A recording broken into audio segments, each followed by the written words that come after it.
Does anybody still think that feminism is good? Sadly, most women and even some men do. Oh, and the government? More on that in a second. This movement was supposedly intended to grant women rights such as working, driving, and voting. This sounds good at first, but here's the kicker. It's all turned out to be a massive scam to turn men into slaves of women and second-class citizens. Such a bold claim, I know, so let me elaborate a little bit.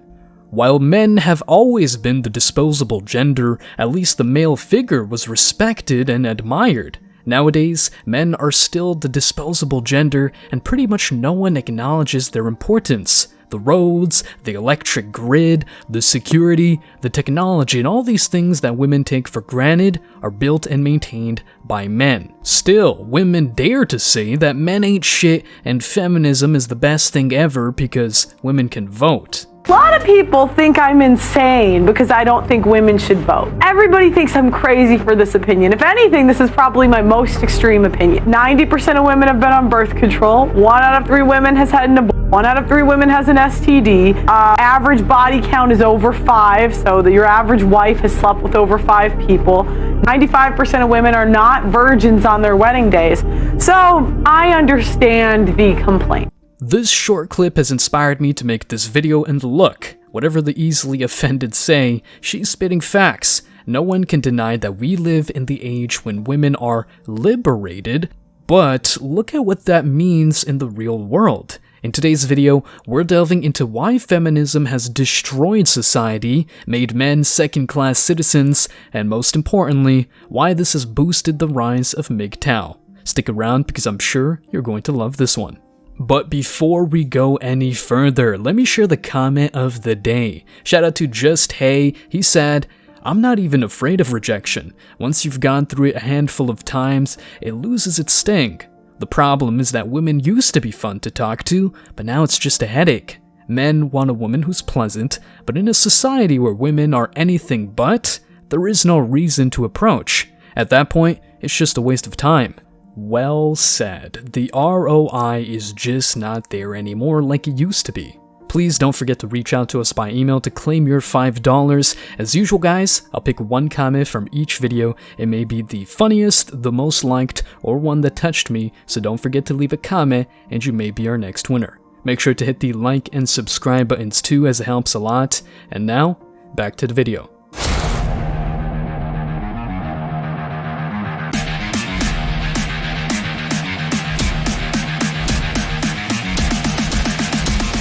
Embrace your masculinity.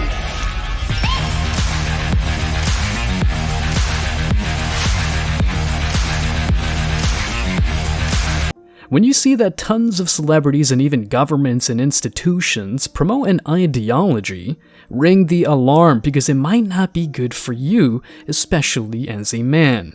Let me illustrate what I mean. Leo DiCaprio has been ostracized for hanging out with younger women while he's almost 50, and to make matters worse, he's called pretty much an emotional abuser for not marrying any of these women. In reality, whether you like him or not, if you're a MGTOW, you know for a fact that he's just, with all due respect, getting the milk for free without taking care of the cow. Other men do have to take care of the cow and get no milk at all. Well, Leo is playing his cards right because he's not signing the contract that society calls marriage. In contrast, men who get married are, for the most part, either divorced or unhappily married. Only 5% of marriages work, especially now that feminism has plagued the minds of men and women alike. Men are told narratives such as happy wife, happy life, and even do their best to please a woman as much as they can. However, the quality of women has decreased a lot, while their list of requirements have increased significantly. This is the concept of hoflation, which is making men reconsider the idea of marriage as well as other paradigms that movies and society itself have sponsored for decades. everything is a scam. The financial system, feminism, the war on masculinity, they want people to be stuck inside of the matrix, and it's sometimes too painful to even wake up to these realities. I know women, for example, who are 50, 60 years old and have never had any children, never been married. Why? Because society told them that building their career was gonna make them happy. This is actually one of the biggest crimes against humanity, because they never reproduced, because they just dedicated their lives to their career, and it's the saddest thing. Feminism is really one of the greatest crimes against humanity. Now, with that being said, let's go back to Pearl's clip and check some of her claims. Trust me, it's not so difficult to back all this information up. Let's jump right into it. First, we can check the first 3 data at once. 90% of women are on birth control, 1 out of 3 women have had an and 1 out of 3 women have an STD.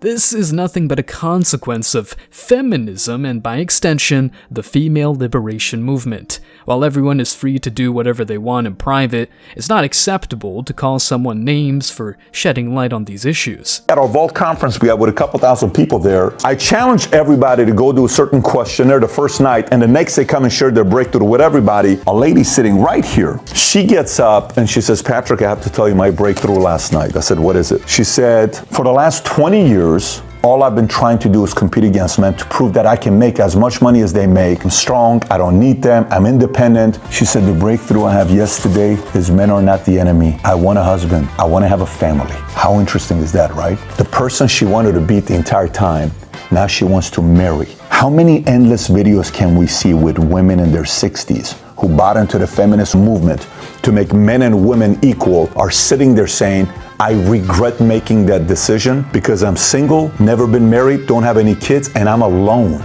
Men genuinely wanted relationships, but there are no good dating or marriage prospects out there, as you can tell.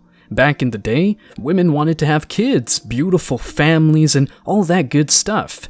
Still, to this day, some countries stick to these ideas. However, in the Western world, women are encouraged to sleep around because it's supposedly the best way to get to know themselves. As a result, hookup culture is prominent, chads are out there screwing holes, and women either become hoes or depressed because there are no good guys left. Of course, there are no good guys out there if women are programmed to just want chads and tyrones, but that's a whole nother story.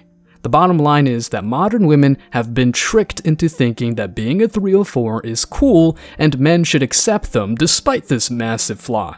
While some men do want to have sex with experienced chicks, others just feel disgusted and disillusioned because good, pure women are a rarity.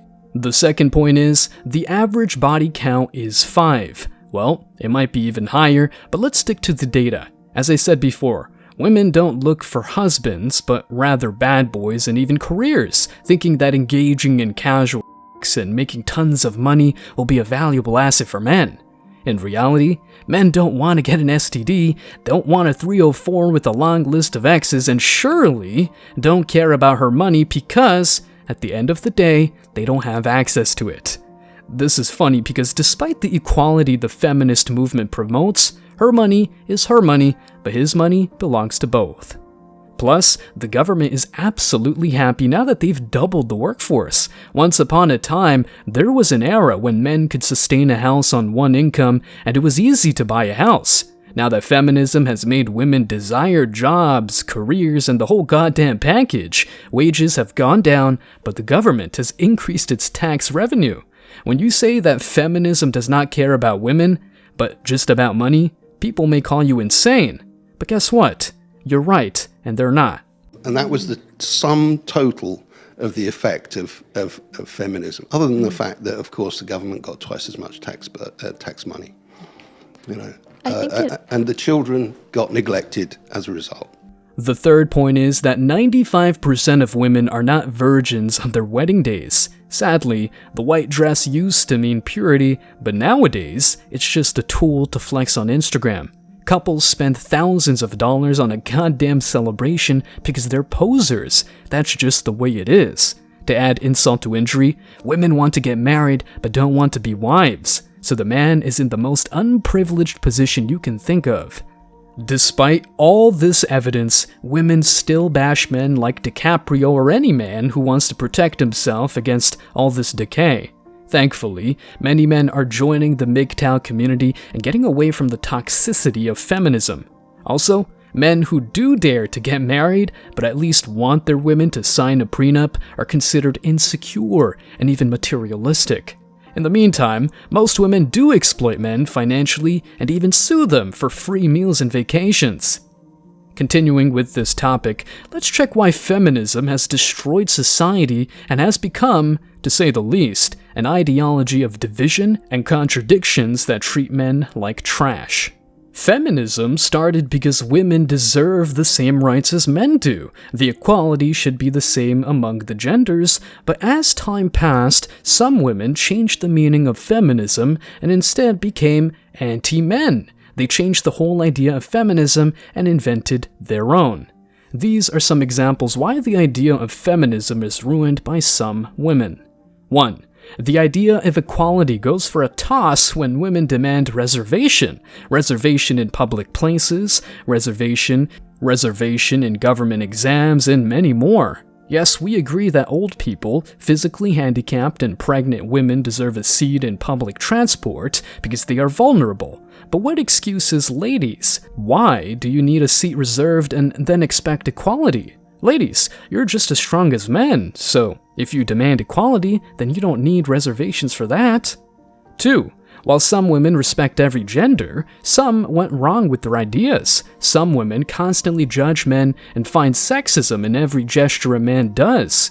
Yes, it is okay if you comment on men, but instantly become a verbal abuser if you comment on a woman. Why are you so sensitive?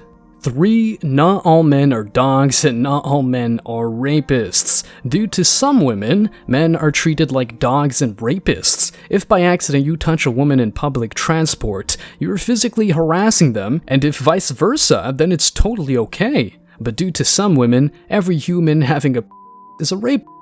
4. Feminism stands for women empowerment, fight against female feticides, and lack of education, but the understanding of this idea has gone wrong by some women. Instead of fighting for the above rights, they're fighting for things such as, why should we hire our bra straps? Why should I hide my sanitary napkins on black bags? Men should have babies, and so on. Totally gone wrong.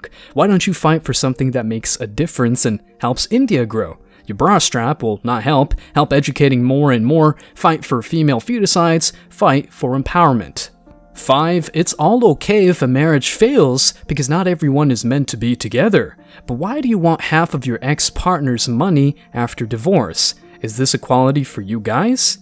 6. Some fact, crime against men are increasing every day, and you should know most dowry and cases filed in India are false. 7. These modern-day feminists don't want equality, they want supremacy over men, over anything that has a 8. A real feminist is one who fights for equality and discusses the problem nationwide and helps people understand the ideas. But now, some women shout and throw tantrums to get the wrong points across. 9. I believe God made men and women so that both can help each other and make this world a better place. But today I feel very sad to know that because of a few women in society, the concept of feminism has gone very wrong. I feel God made women to do things that men can't do because they are special in their own ways. As he says in point number 9, men and women are meant to complement each other and make the world a better place. But feminism has turned into misandry, aka the hatred of men just for being men. Men are finally seeing through all the gaslighting, corruption, and decay, deciding not to take part in stupidity. Women want to use men and call them trash at the same time. Women are becoming uglier and more unattractive by the day. The chances of having a great marriage are slim to none, and to top it all off, a man is ripped off during a divorce, all in the name of feminism. No wonder why men embrace MGTOW and don't want to take women seriously. As for the vote, let's say that ever since society has become more female-centered, with even quotas for the strong and independent women, it has gotten weaker. Everything is for the greater good, they say, but it all turns out to be a scam. Higher taxes, fewer freedoms, and worse lives for men. If you know, you know. I would argue a lot of your proposals, like taking the vote away from women, are deeply regressive. Why would you want to remove, just from yourself, the right to vote? Well, what happened was I had the same view, right? Back when I started, I was like, why? I found out that only 5% of women wanted the right to vote. And I couldn't figure out, like, why would women not? No, it's true. It's true. At You look it up. At the time. At the time. Because they've been conditioned by men to think that they shouldn't have a vote. I mean, that's what they say. But, you know, I started reading their writings, right? And what I found out was that the reason a lot of women advocated for it was because they believed it was the beginning of the breakdown of the family. You know, before you became one in marriage, 85% of people were married. And, you know, I hate to say it, but they were right. What has happened 100 years later? But what's that got to do with them having the vote? Well, it also goes back to responsibility. Again, men are 80 to 90% of the military. They run all of the infrastructures that make society run. So I just think if we want an equal say in society, then be equal. Do 50% of the hard jobs. Be 50% of the military. In the U.S., they're fined $250,000 if they don't join selective service, which is essentially the draft. Okay, but specifically on the vote, what would having the right to vote have to do with family cohesion, for example? Well, because again, before you weren't trying to divide a family. It was one family unit. You had one vote for the family. I mean, I don't think it's good for a family to have two votes. Stay strong, guys. As always, I wish you tremendous success. Now it's your turn. What do you think? Let me know your thoughts in the comment section below. Remember that if you leave the best comment, you will get $5. Thank you so much for watching. If you found value in this video, hit the like and subscribe buttons, ring the notification bell so you don't miss out on future uploads, drop a comment, and share it. See you in the next video, guys. Till next time.